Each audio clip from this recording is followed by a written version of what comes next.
pas du tout. Le scandale démocratique, c'est si elle n'était pas condamnée.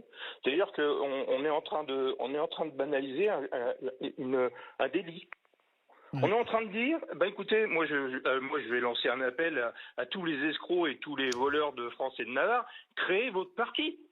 Vous avez droit, c'est un totem d'immunité d'avoir un parti. Bah oui. Pas du La tout. preuve C'est un non, totem, frère. si, c'est La un preuve que totem non, d'immunité. puisqu'elle va sans doute être mais condamnée. moi je suis effaré.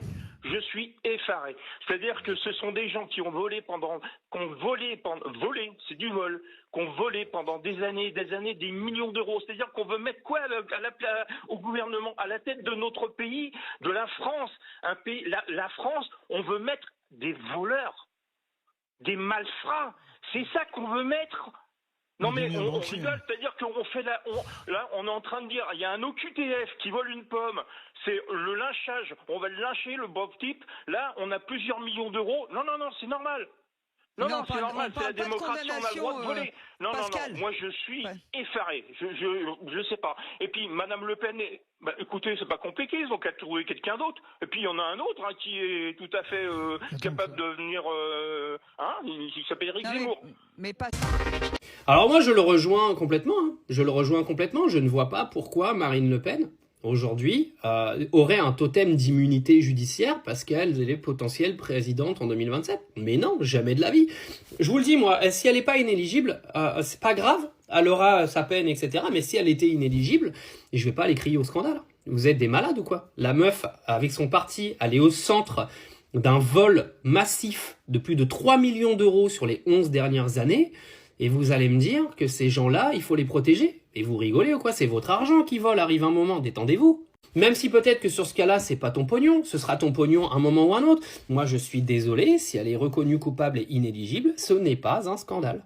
Et entendre tous les plateaux de télé venir aujourd'hui nous dire « c'est un scandale démocratique ». Mais gars, il a tout dit le gars, si c'est un OQTF qui vole une pomme, faut le renvoyer en Algérie. Si c'est un citoyen lambda qui vole un scooter et qui se prend 2 ans de prison avec sursis, il peut quasiment plus travailler dans cette société parce qu'il est traité comme un pestiféré. Et elle aurait le totem Koh-Lanta en mode non mais c'est Marine Le Pen, elle est potentiellement présidente en 2027. Mais non, il y en a marre en fait d'avoir des gens qui te représentent qui sont des gens corrompus jusqu'à la moelle. Il faut arrêter l'hypocrisie. Si cette meuf-là est reconnue coupable, comme c'est le cas ce matin, d'avoir volé 3 millions d'euros pour rincer ses parlementaires et les membres de son parti, je suis désolé, t'es inéligible. Ton parti, il est construit sur du vol d'argent. Arrêtez. Je le répète, si elle est inéligible, tant pis pour elle, elle l'aura bien mérité. Et si elle ne l'est pas, mais qu'elle est condamnée d'une autre façon, écoutez, tant mieux aussi. Alors on verra le verdict, mais les gens qui crient au scandale sur une inéligibilité de Marine Le Pen, si elle est reconnue coupable de vol, elle est reconnue coupable de vol, point barre. Le Pen, privée d'élection pendant 5 ans. En vrai, c'est une catastrophe.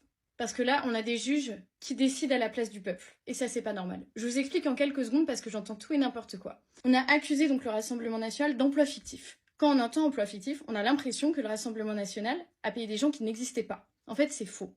Ce qui est reproché au Rassemblement national, c'est d'avoir payé des salariés du parti Rassemblement national avec l'argent de l'Union européenne. Le rôle d'attaché parlementaire, il est parfois un petit peu flou. C'est-à-dire qu'à la fois, vous allez gérer l'agenda, le calendrier du politique, les rencontres, etc.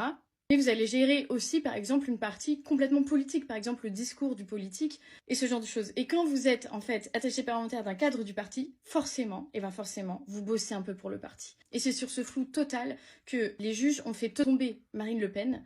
Mais si vous allez creuser dans un certain nombre d'autres partis, je suis certaine qu'il y aurait exactement la même chose. Alors peut-être que oui, le Rassemblement national aurait dû être plus clair avec ses collaborateurs, peut-être. Néanmoins, à quel moment c'est aux juges de décider si le peuple français peut être privé ou pas d'un candidat? Ça, ce n'est pas normal. On fait une bêtise, on peut payer. Elle a été condamnée à payer une amende. Néanmoins, elle n'a violé et tué personne. À quel moment on prive Marine Le Pen d'une possible élection? C'est lunaire et c'est complètement politique. D'autant que je vous l'explique, c'est quand même très très flou. Bref, c'est un scandale politique sans nom.